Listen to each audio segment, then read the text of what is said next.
Well, here on Pure Nebraska, we know that getting the day started off right is important with a good breakfast. Joining me now with more on this is Paula Peterson with Common Ground. Paula, it's good to see you again. Good to see you too, John. You have a recipe for us. Go for it. Yep, this is just a recipe that I found in a magazine, and I kind of tweak it along the way to make it a little bit more mine.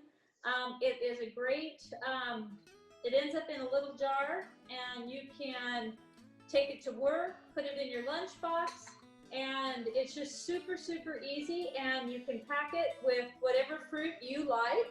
I'm doing one this morning with apples. But you could do fresh strawberries, frozen blueberries, raspberries, any type of fruit that you really like. Even some dried cherries would be really, really good. You just start out with some oatmeal, and then this recipe calls for Greek yogurt, and it also calls for milk, but I forgot to do that part.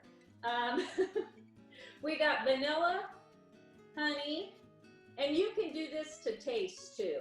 If you don't like vanilla, if you don't like almond extract, you can change it up.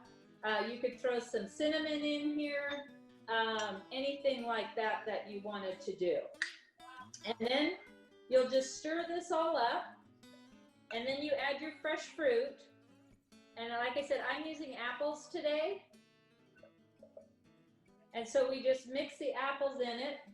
From there, you're going to put it into a little mason jar. Now the recipe calls for an 8-ounce jar, but I went ahead with the smaller jars. That way it's more for like a snack if I want to put it in the guy's lunchbox. This is really easy for them to use. And if you're going to get ready to go out to eat it, it has to sit overnight for at least 4 hours. You top it with some extra fresh fruit, whatever fruit you chose, and a little bit of granola, and you are set with a quick and easy breakfast. All right. Well, thank you, Paula, for sharing that idea with us today. We look forward to trying it.